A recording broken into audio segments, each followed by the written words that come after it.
You're listening to At the Core with Sarah Friend, in which I have conversations with women in leadership. As the president of a firm, I'm honored to be a leader and have this platform to connect with other women in leadership, to talk with them, hear their stories, and celebrate their unique journeys and impact. Kristin Hayden is the lead coach, consultant, and connector extraordinaire at Vision Powered Ventures, LLC.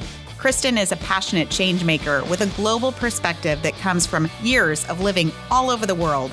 With nearly 30 years of leadership experience, Kristin has been recognized as a leading social entrepreneur and Ashoka Fellow. Kristin's leadership experience includes founding One World Now and later stepping into political leadership with Ignite National, where she served as interim CEO of Reflect Us. Kristin now focuses her energy on working with women leaders and philanthropists who want to align their vision, values, and money conversations. Kristin is a certified professional coactive coach and the host of Our Money, Our Power, a podcast for women standing in their money power. Hey, I know you. And I know you. Good to see you. Is this weird for you? Not at all. I'm super excited to talk to you. You're usually the interviewer, though, and now I've switched roles, and you're the one getting interviewed. So I feel like I hold all the cards right now. You do. I think it's going to make me a better podcast host being a guest. I'm all about switching roles, Sarah. You know that. I do know that. Okay, I'm all about full transparency. And so I'm just going to kick this off by sharing with our audience and listeners that you and I are not strangers. We are like the farthest thing from strangers. And the way I describe our relationship, some people are like, oh my gosh, I need to see this on an org chart. Technically, you are my sister-in-law. Yeah, I hate me too. That, thanks for breaking that down. It's easier just to say we're like sisters, we're family.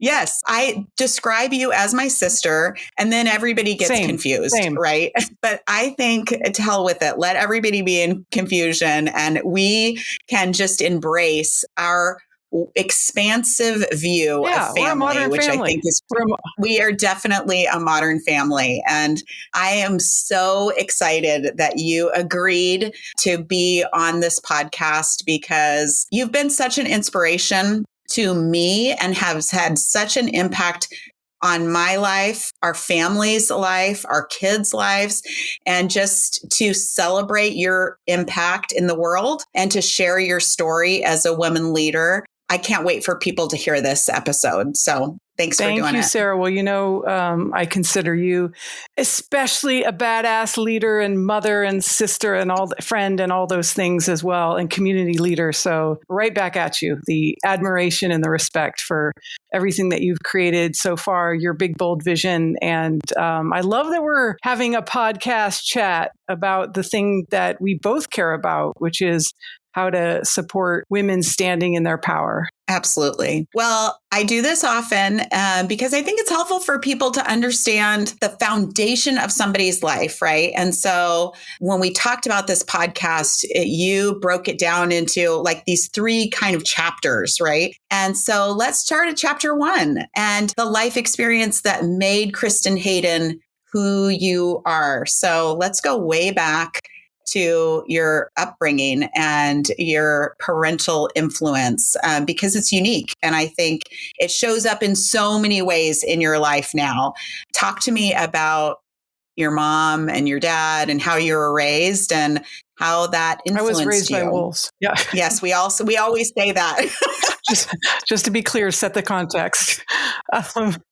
And as for many of the unique ways, I feel like you have special insight into many of the unique ways which I was raised. I like to say, and I agree with you that I think that our family of origin influences us a lot in those early childhood years before we can often add on with family of choice as well. So for me, being raised by my mom and dad in the small town of Salem, Oregon, well, let's start. I was born in Hollywood. And I love to tell people that, particularly in other countries, because they're like, what?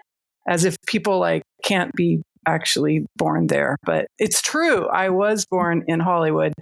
But then after 1 year, My parents moved up to the small and boring in my perspective, town of Salem, Oregon, the capital, where I was raised by a mom who was an educator and father who was a civil rights manager. And I say that because I do think I am the combination of that, particularly in the mission-driven work that I do. Education has always been super important for me, educational opportunities and what they open up for young people.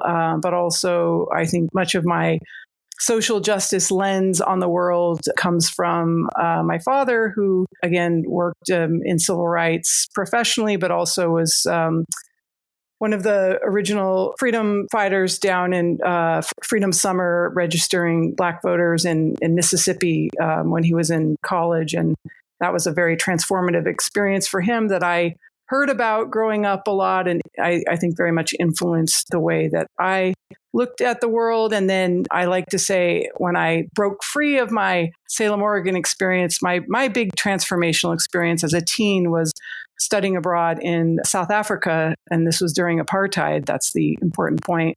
When I was 15 years old.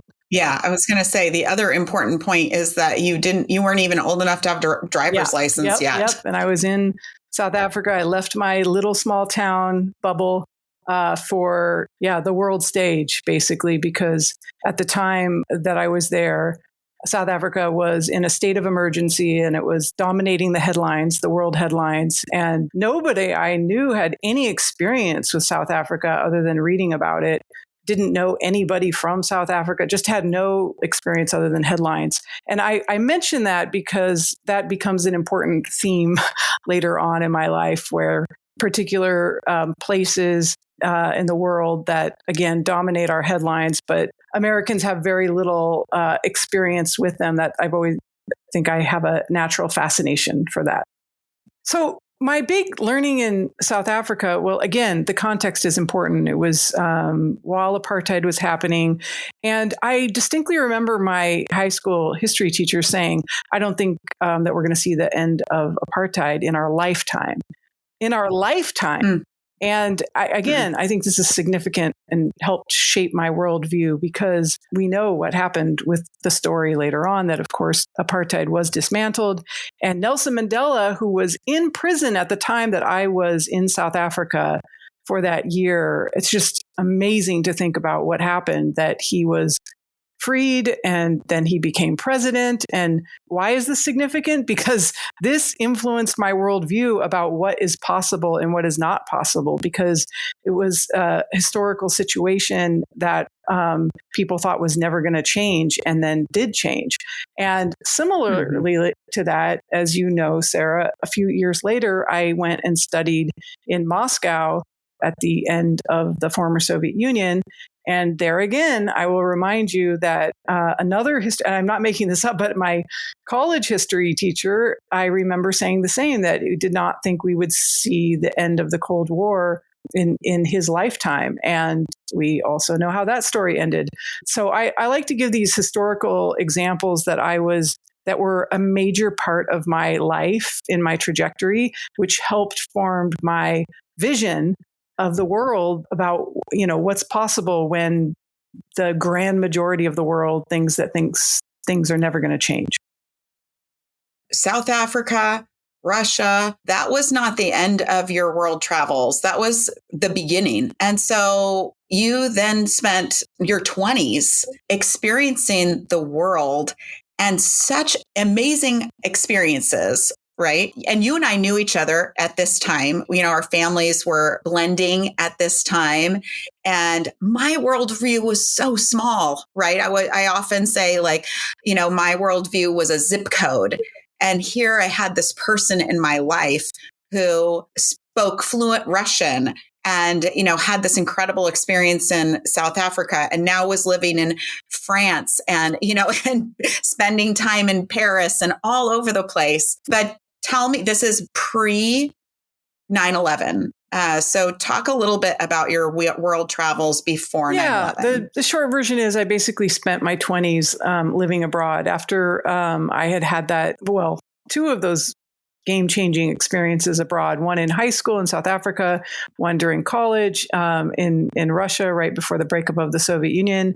then I kind of had the bug in me, the travel bug in me. My worldview had been so expanded and it was so exciting, particularly at a young age. I mean, I was coming of age, and it was interesting because, of course, most of my peers, well, I will say nobody I knew was talking about actually living abroad in a long-term way.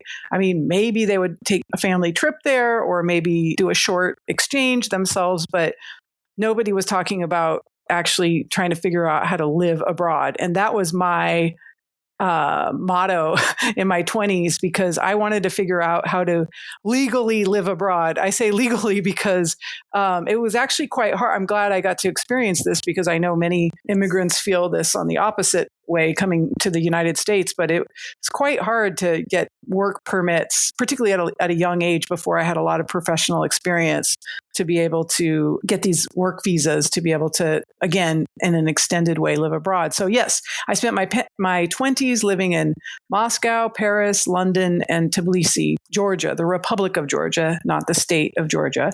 And that was part of the former Soviet Union. And so my mentor at the time, he's passed away, but Bob Walsh, he organized, he was well known in Seattle for organizing the Goodwill Games with Ted Turner after the Soviets boycotted the Olympics, and they were trying to do kind of like a peaceful Olympics between the then Soviet Union and the US. Bob, my mentor, was a part of that. And as a result of that, he was like citizen diplomat #1 when the Soviet Union broke up, building businesses and bringing over investors. And I spoke Russian because of that study abroad experience in college. And he trusted me. And I was in my young 20s. I had like no managerial experience. I had really no experience other than he trusted me because I was a good person and I was very ambitious and I spoke Russian. So he sent me to Moscow to run his office there, which was quite exciting and quite crazy. And I was very excited to be having a staff of 5 that nobody spoke English, that I had to speak Russian every day. It was quite exciting.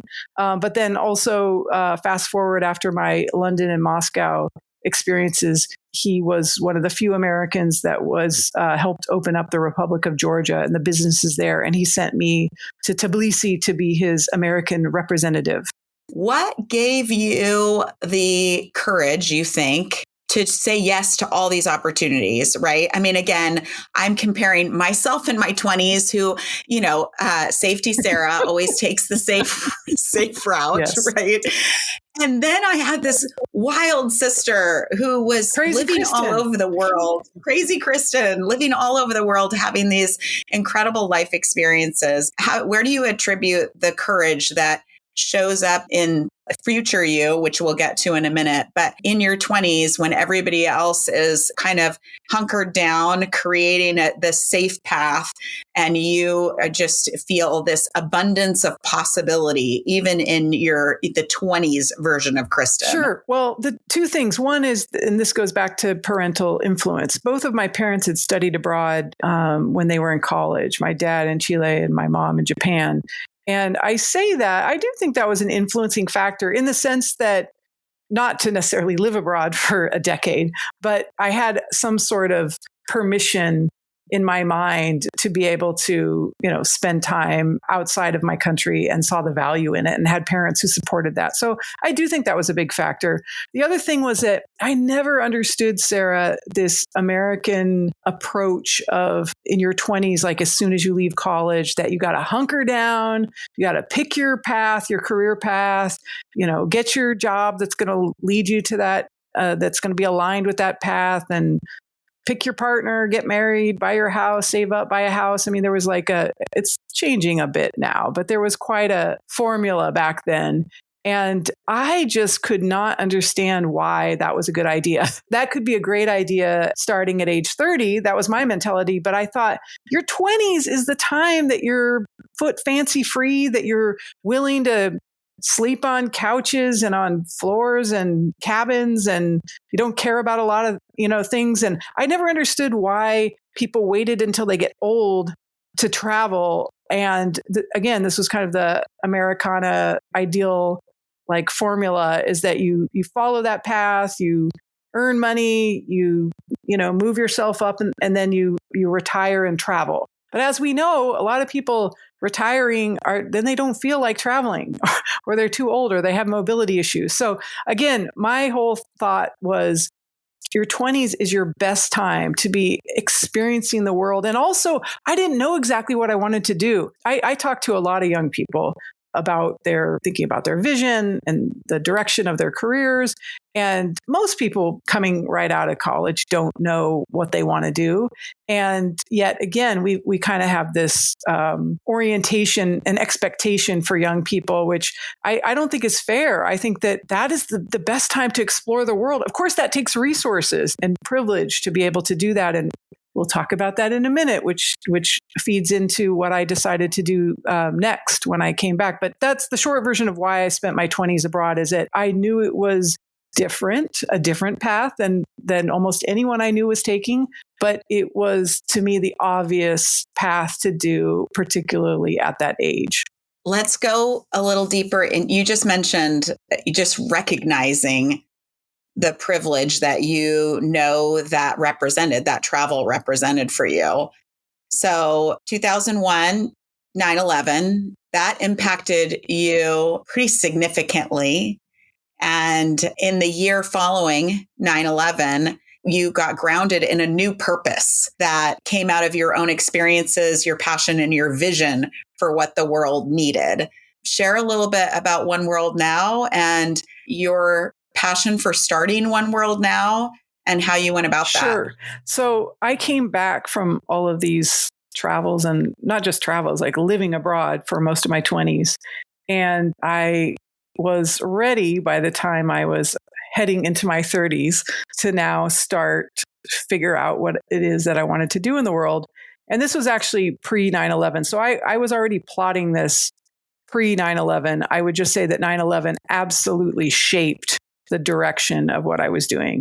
So I knew, for example, that having had all of I probably would have wanted to do this anyway, even before all of these experiences in my 20s, but I was especially connected to the fact that I thought that having those game-changing, those life-changing experiences, world-broadening experiences at a young age can open up everything for a young person and really shift not only how they see themselves, how you become aware of how we're connected to everybody in the world, and therefore a sense of responsibility as a human and a citizen of the world to how we can make the world a better place. That all came about through my life-changing study abroad experiences, both in high school and in college.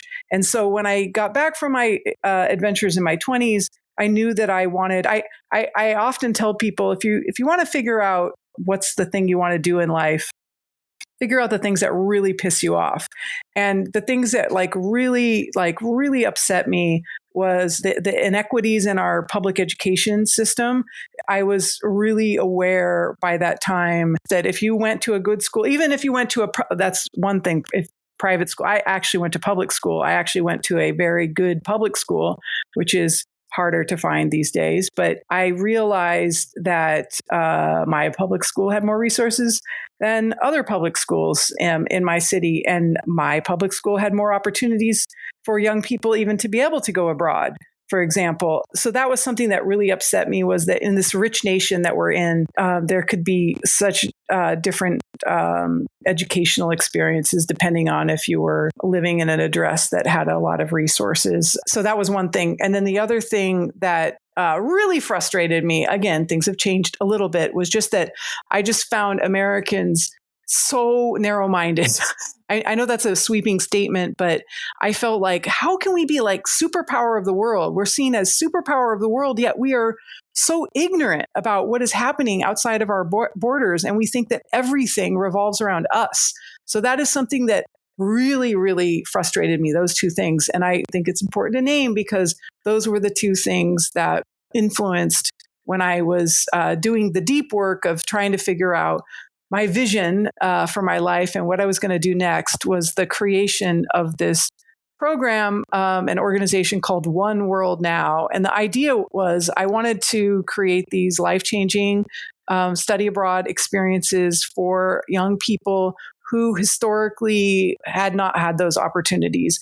And this would be mostly young kids of color that and low income families that did not necessarily have the opportunities to be able to pay for a study abroad program. So that was kind of the origin of it. And then when 9/11 came into the context as well, it helped shape what we did at One World Now, which was the model was language leadership study abroad. The critical languages, Arabic, we were at the time, the only, if you can believe this, like the only program in the nation that was teaching Arabic in a public school setting right after 9/11. There was so much fear and everything after what happened. It was a pretty big deal that we were doing that in an educational setting. So, and then Mandarin, Chinese was the other language we chose. Again, to me, it seemed obvious, like read the newspapers at the time, like other big rising superpower is China. And I felt like, how is it that they're becoming like superpower of the world too? And like nobody speaks Mandarin. That seemed odd to me. So that's why I chose those two languages. And then, and again, with Arabic, it was more to create some understanding at a time, some tolerance and understanding at a time when it felt very much, remember, I was a Cold War kid. So I grew up in the context of the Cold War and a lot of demonizing of the other. And I felt like we were experiencing that again post 9/11.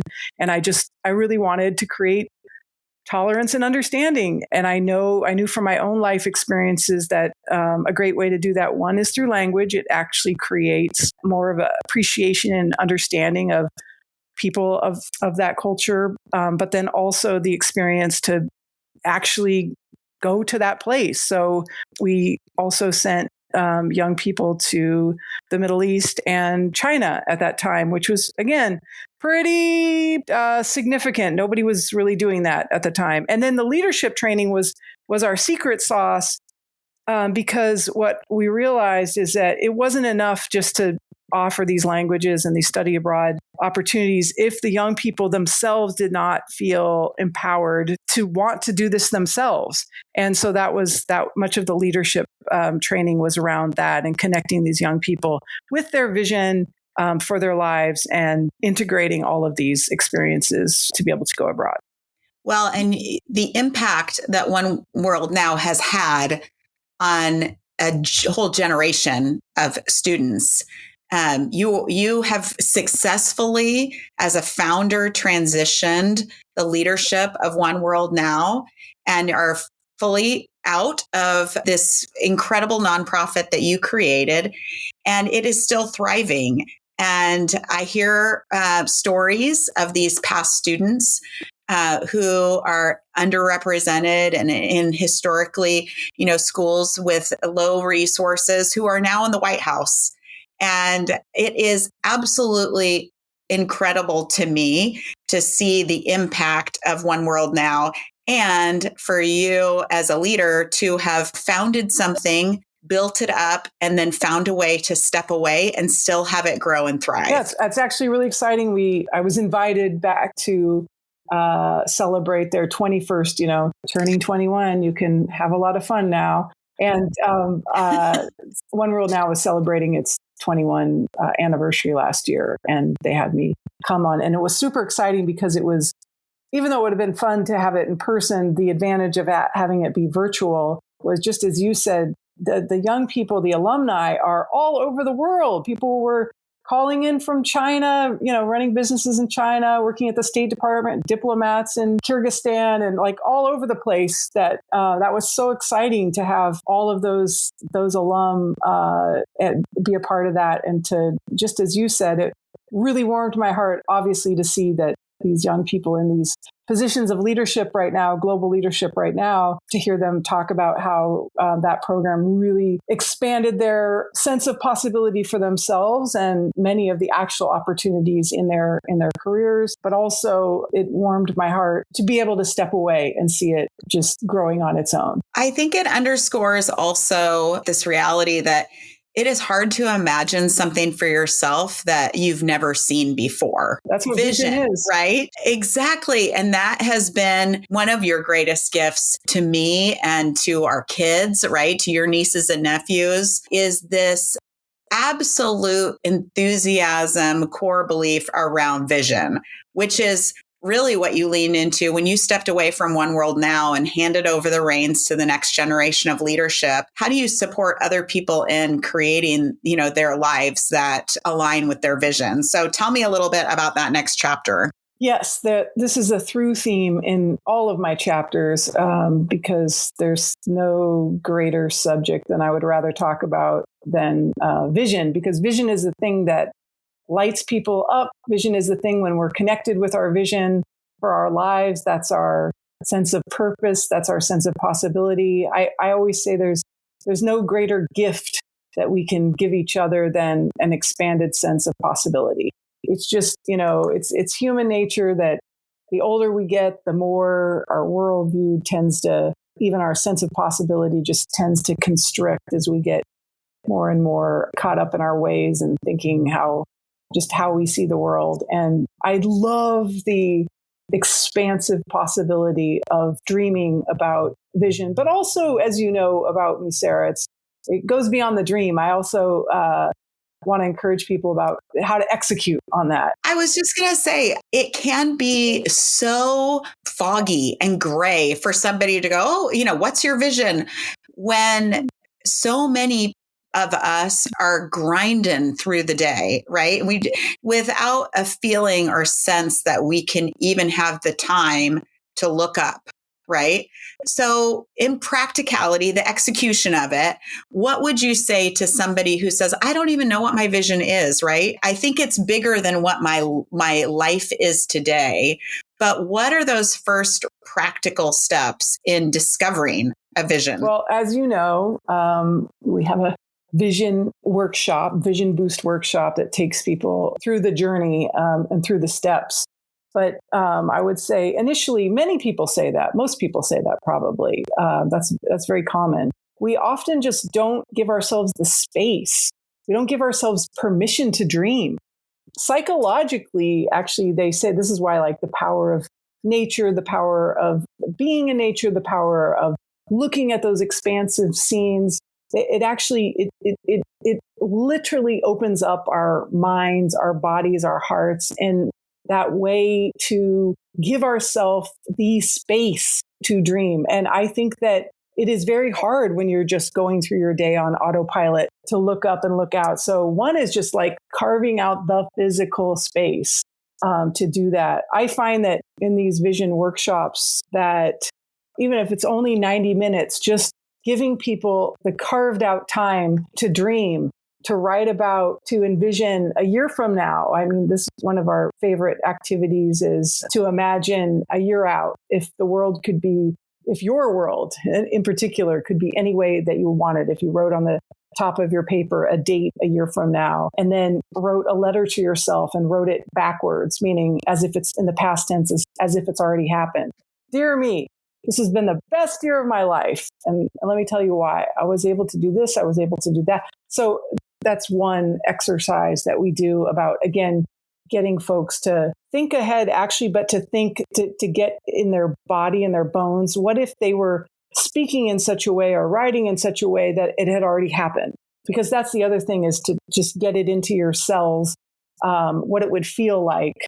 That's another very important thing about vision, is really connecting to how you want to be feeling. Because if you think about it, if you feel how you want to feel, then does it matter as much what you're doing? It's how you want to be feeling. So grounding in the feeling that you want to be experiencing in your vision is a great way to open up the body and mind to then be able to dream in terms of more of the specifics. I love that, being grounded in the feeling. It reminded me of our activity over the holidays, right? When we were reading Atomic Habits and got me sucked into it. And I'm so glad you did. That really shifted my way of thinking around also being grounded in an identity.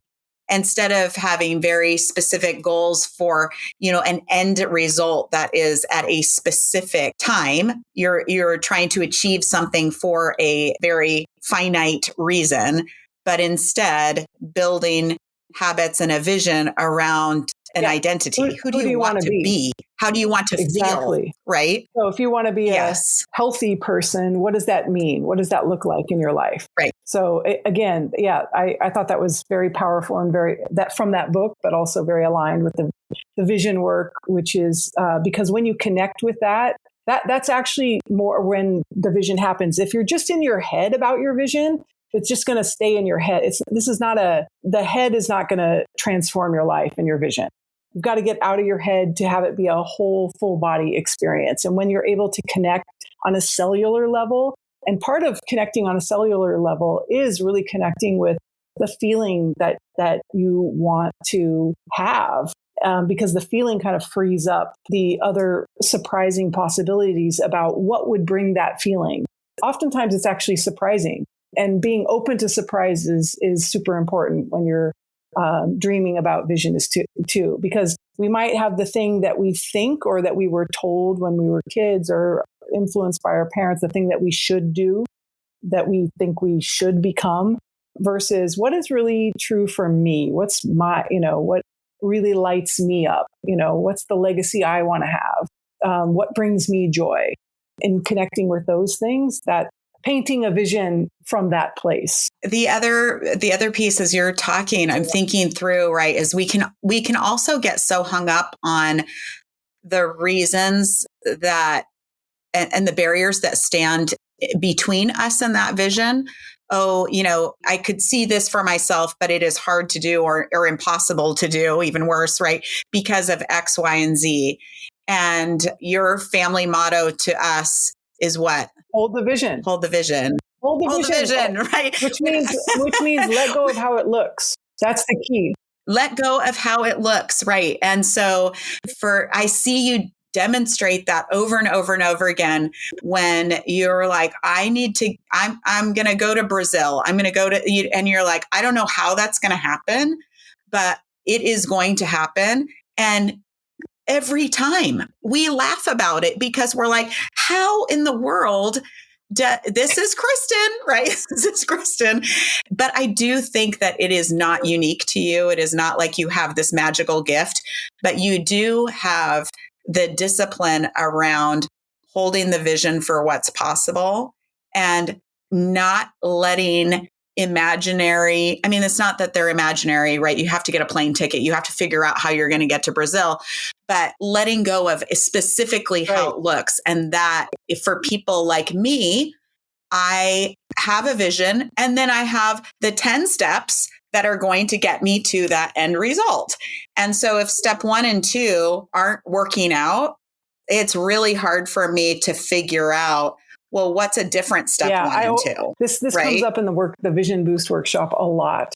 And that's why I say the biggest advice that I ever got at a younger age was this whole thing about hold the vision, but let go of how it looks, because this is where humans get tripped up in just what you described. Maybe you finally, because a lot of people are not clear on their vision, but even on their own vision. But if you finally get clear about vision, then it's just, again, human nature to map out how you're going to get to that vision. And then, as you said, while you're headed there, an obstacle comes, trips up, you trip up at that moment. And then most humans just give up and they say, I shouldn't have been dreaming so big, or I should have known that was going to happen. And that's where most people give up on their vision. Instead, what my advice is to coach yourself in those moments, to remind yourself to be pleasantly surprised about how you get there. That's how I coach myself in those moments where I tripped up. Because I also ask people all the time, if you think about any major thing, think about any major endeavor in your life. Sarah, actually, I'm going to ask you. Think of a major endeavor in your life. Give me an example that you took on. Okay. Got it. So when you think about how it happened, how you got there, did it happen how you thought you were going to get there? No. When I ask audience people this, everybody says no. It never happens how we think it's going to happen. Yet we're so attached. So why do we? We're so attached to wiring. It's our human brain wiring, which is why I encourage you and invite you in those moments to just pause and because it's natural to be frustrated when you hit an obstacle or this or that, but you just got to constantly remind yourself to let go of how it looks. Hold that vision. Don't give up on the vision. Be clear about the vision, clear how you want to feel, clear on what is the thing that you're working towards, and then be open to being pleasantly surprised about how you get there in those tough moments. Do you think a part of being pleasantly surprised or opening yourself up to being pleasantly surprised is once you have some idea of the vision, part of a vision, a glimpse of a vision, letting that into the universe and sharing it with other people or trusted friends or people in your community? Because I feel like once you breathe life into that vision, it's amazing how it starts to grow legs. The thing that you just talked about, actually, that you just named now is one of the steps of living your vision that we talk about, which is declaring your vision. So I say, when you declare your vision, that means, as you say, you like speak it into existence with your friends and your family. This like,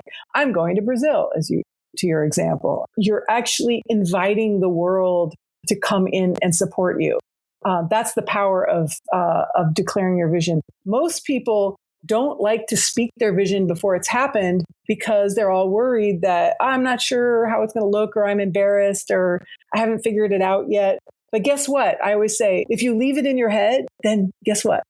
Your vision stays in your head. And if you want to actually start taking steps towards creating it, one of the concrete steps you can take is to actually speak of it as if it is already happening or going to happen. And that is when not only do you open it up, but to your point, your words were getting legs. What I like to see is it's the magic of kind of meeting the universe halfway.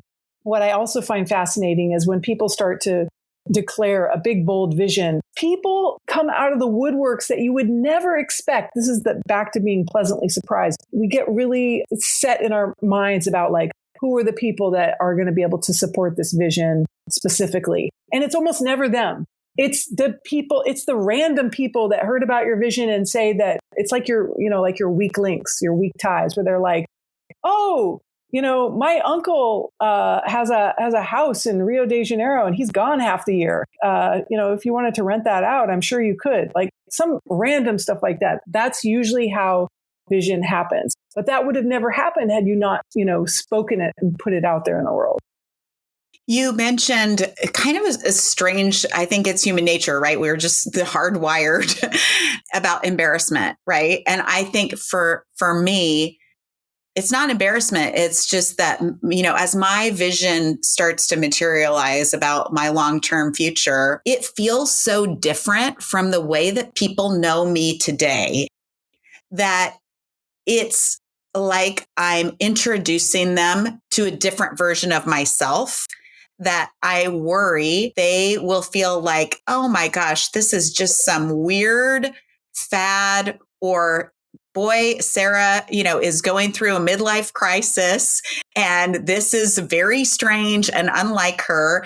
And so there is reluctance in being able to be that vulnerable to share something that feels different than the version of myself that I've been up until now. Two things on that. One is that in your new vision that may seem very different than your current situation, that's a wonderful invitation and modeling for others to see what's possible also for themselves. So we also influence each other about when they like, how cool is that? As they see that, wow, the idea I had about Sarah and what she thought was possible for herself is way bigger than what I thought. Like how exciting, for that, which is also an opportunity for folks to dream about their for themselves. What I often see in these workshops and love to say is that vision is contagious. When someone's like leaning into their big, bold dreams, it has an influence on other people, as you can be influenced in the opposite direction too. What's that research about the 5 people that you spend the most time with in your world that have the biggest influence on you? I don't know exactly what what research that comes from, but I think you've heard it. The thing is that maybe in your new vision, you have an expanded community of people, of like-minded community. It is vulnerable to share your vision. It's why often people don't. But as you know, Sarah, it's in the vulnerability that creates the magic. It's like going through that, sharing that vulnerability is what, number one, creates connection with other people in deeper ways. And that's where the pleasant surprises come out of that. But I like to say that if it feels scary, that's a good sign that you're onto something juicy. If it feels really like, blah, not a stretch, then I think you need to stretch more. It should be juicy. Every incredible thing that was created this world, everything in this world actually has been created with vision. It's just that most of the things that we take for granted right now, the iPhone, the Apple computer, I'm going to take a lift after this. All of these were concepts that did not exist just a few years ago. We now take it for granted as normal. This started with an idea in someone's head and then became a vision that was contagious and then now became part of the culture as a norm. Everything starts with vision. That's what's so exciting about it. But I'm sure if you think of all of those examples that I just named, the first time that the person who had the idea about it spoke it, I'm sure people thought they were crazy. Like, what are you talking about? Who's going to pay $1,000 for a pretty phone that you could use instead? Like, you could do everything on your computer. Why would people do that? Who's going to get into a stranger's car and just take it to do you know what I'm saying? And now these things are all normalized. Yeah. That's the power of vision. Okay, I'm going to turn the tide a little bit. What's your current vision? What are you working on that has you so excited about life and the next 5 years for yourself? Currently, as you know, my career, as we talked about this, that my easier way to explain all the big shifts in my career was chapter 1 as the social entrepreneur, Ashoka Fellow, chapter 2 in the space of women in politics and supporting women to have political representation, and chapter 3 is women in money.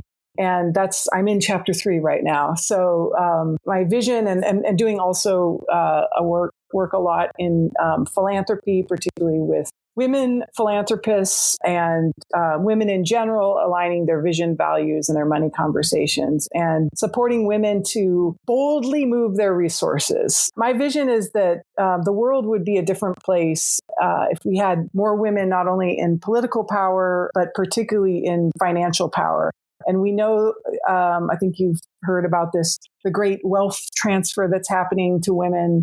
By the year 2030, more women are going to have wealth than ever before. This great, through inheritance and through divorce and through widowing. Again, it's a major event that's happening for the first time in history. More than 50% of women will control wealth in this country, and we'll have it. My vision is getting ahead of that. So supporting women to have agency around their money power, but also, to move the money and move the resources. Sarah, I don't have to tell you, we're in one of the most challenging times of our life right now, with everything that's going on in the world, with the wars, with climate crisis, with so many major challenges. And I think you have beautiful children who I love and adore, who, thinking about their generation in particular and what they're stepping into. I just feel like we have a responsibility now to do everything in our power to give them a better world to step into, instead of quite the opposite, which is the direction it's going now. To actually have a world, a livable and habitable world for them. So all of the work that I do right now in my vision relates to women standing in their financial and political leadership and power. As women make we'll be making different choices. They say that when women control more resources, they tend to spend it more on their community and their families. So it goes further in the world than just themselves. That is what is needed of the world right now to solve a lot of these crazy world challenges that are happening. Absolutely. You mentioned I got so caught up in your vision work. We didn't really talk much about your work in politics, which is a big part of your career. Do you mind sharing just briefly for our listeners a little bit about your experience advocating for more women in politics? Yeah, the short version is, and then we'll speed ahead to chapter 3. But the short version is, in my work around women in politics, it was really around women's political representation in political leadership. And this is something that I never thought about very much before at all, that I came into through helping because of my always supporting youth. All of the work that I did at One World Now and before was uplifting youth. And through the youth lens, I ended up supporting young women in political power, and realized then that it's actually by design that people like me and many women that don't want anything to do with politics. It's dirty business. It's messy. You don't want to be involved. But it's actually by design because and the other thing is that I always thought I always identified as a change maker, that you couldn't make change in bureaucratic political systems. So I finally got it. I know I'm saying very obvious things, but I mean, I got it in my bones. And that work was to just support and starting young, starting with young women, because they say, again, the research talks about when young girls kind of stop, it's that whole confidence gap. When they basically stop believing in themselves when they're very little, they think they can do anything like little boys. And then at a certain age, they actually stop believing that about themselves. And then it decreases over time. The older they get, it's even, I think worse now in this age of social media that we live in. That's a whole nother topic. I have such empathy for young women, and we know what's the toll on mental health and all of that, much less confidence. I realize that political power is actually a very powerful way to create change in our society. And then that actually led me to my current chapter of Women and Money, because I realized the next, even more uber above the political system, is our financial system. And the work that I do now, and again, mostly in philanthropy, but also in impact investing and relating to women, it's amazing that besides just the actual mechanics of investing and managing your money, is this confidence gap about just women being worried that they're not going to do it right, and so they just don't do it, or they're frozen about it. So I'm just spending a lot of my time supporting women to get unfrozen about that and stand in their money power and move their resources for good. You're working in some pretty big circles, but you have been especially impressed by the work that Mackenzie Scott is undertaking. I would just love to hear your perspective on what she's doing and what she's tackling. I just think she is really disrupting philanthropy. I'm not saying that Mackenzie is the way that everybody should move their resources. I just love what a disruptor that she is being. I co-wrote an article in the Chronicle Philanthropy about this very subject. We talked about the Melinda McKinsey scale, basically how both Melinda French Gates, and Mackenzie Scott have been disrupting philanthropy in significant ways, but they both have very different approaches. And I love this, just looking at how women do it differently, proposing this idea of the Melinda McKinsey scale, and where are you on in your philanthropy? Are you more towards Melinda, a little more, data-driven, hands-on, co-design, co-partnership, impact-driven about what you're doing? Or are you a little more on the other end towards Mackenzie Scott, which is do deep due diligence in the beginning, and once it's figured out that there's alignment and that you're the expert, then give game-changing sums of money and get out of the way. and trust that the folks that are being invested in know exactly how to best use those resources. And don't use that patronizing attitude that, if I give them $5 million, that's more than their annual budget. They won't know how to handle it. I have talked to so many recipients of Mackenzie Scott's giving, and I haven't met anyone who doesn't know how to handle it. In fact, one recipient said to me recently, which I just loved. It gave us a permission to dream. And I appreciated that because that's back to the vision stuff. It got them thinking even bigger about what is possible for their organization and for the movement that they were building. So I love that. Anyway, I'm super inspired by her. And I love that she's just breaking all the rules. There's no, I love that she's just blazing her own path. She's not saying this is how to give. This is how to do philanthropy. And it's so trust-based and it's so bold. Those are all the things that I look up to her. Again, I know it's not for everybody. I'm just saying that I'm inspired by her. Talked about that in my podcast too, Our Money Power. The last episode was a conversation about the Melinda and McKinsey's approach to giving and what we can learn from that and hopefully what it can inspire. I love the work that you're doing to align your life, your giving with your values, right? And so we are very values driven in our organization. We're a purpose driven company, as you know, but I want to get your opinion on some of our core values. Core value number 1 is play well with others. Core value number 2, these aren't in any particular order of importance. Own it. Core value number 3, be curious. Core value number 4, have fun and live well. And core value number 5 is be a champion. Yeah, I mean, I love a lot of these. A lot of these are coaching tenets, like be a champion. I'm also an executive coach. So I love the be a champion and be curious. I love be curious because someone once said, which I think was really helpful, that curiosity is the opposite of judgment. So it's really hard to be judgmental when you're staying curious. So, and again, back to how we are hardwired as humans, we kind of always want to judge. We always want to make conclusions. We just want things to make sense. So it's that survivalist autopilot way. So that whole idea of just zoom back. That's like with vision, just stay curious. Of course, I love own it because that is actually the final of the 7 best steps to living your vision.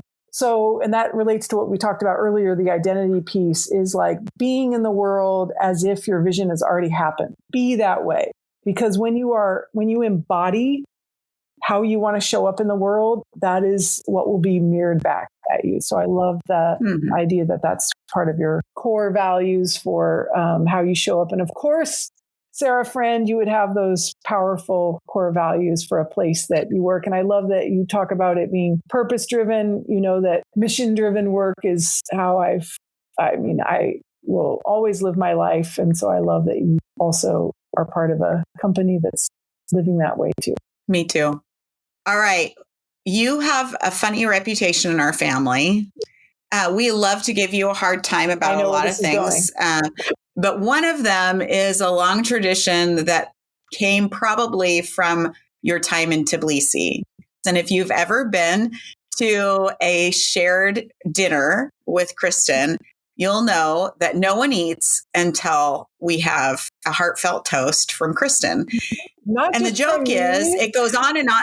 A toast from you. You always start this. But I model for others and then invite others. You model for others, and then the whole table goes around. And the joke is, we never eat a warm meal when we're eating with Kristen because it's about 20 minutes of love before we share the meal. So, okay.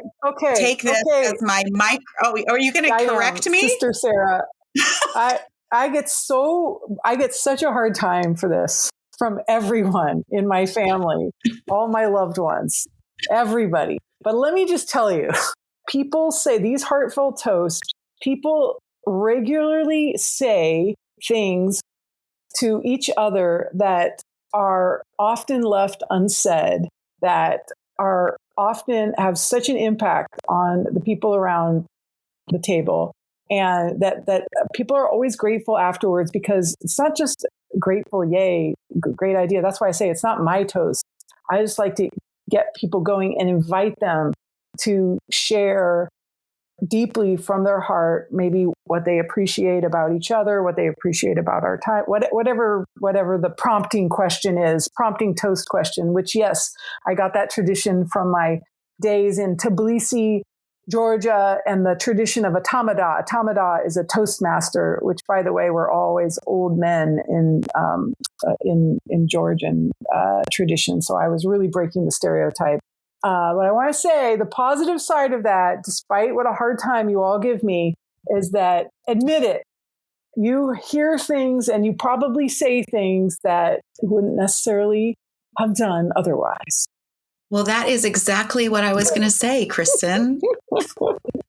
Before you got all defensive, yes, we do love to give you a hard time. And so I do get that. But secretly, even your mom, even Papa Dan, who loved a warm meal, that's true, loved and still love the tradition of you creating that openness, because I do think people share things that they don't have an invitation to share in other situations. And so thank you. I feel like this podcast was a bit of one of those moments. And I just want to thank you for being my personal vision buddy. My life is always impacted in positive ways by you. And my kids' view of the world is not a zip code directly because of you. What's that stat about? You need one adult who's a non-parent in your life who believes in you and can have such a huge impact in your life. And you have been that one adult for literally thousands of young adults. So I'm super proud that you're my sister. And I really am so grateful for you to share in this podcast. Thanks for being a guest. I know it's like we're on a kayaks at the lake. That's just what we do, except this one's being recorded. I know. But really, thank you, Sarah. And you know how proud I am of you and all of your leadership of your team, and also what you're doing in the community and your building of women leaders in the community. It's also very inspiring. This episode of At the Core with Sarah Friend was brought to you by The Partners Group. Visit us at thepartnersgroup.com or find us on LinkedIn, Facebook, and Instagram. We'd love to hear your feedback. At the Core with Sarah Friend is produced by the Partners Group marketing team. Our content writer and editor is Carrie Conroy. Taylor Kapik handles audio engineering and graphics. Kyle Lusk is our podcast administrator, and Alyssa Mueller is in charge of project management and guest outreach. Courtney Atami oversees our podcast production. Find all of our episodes at thepartnersgroup.com, as well as on Spotify, Apple Podcasts, or wherever you listen to your podcasts.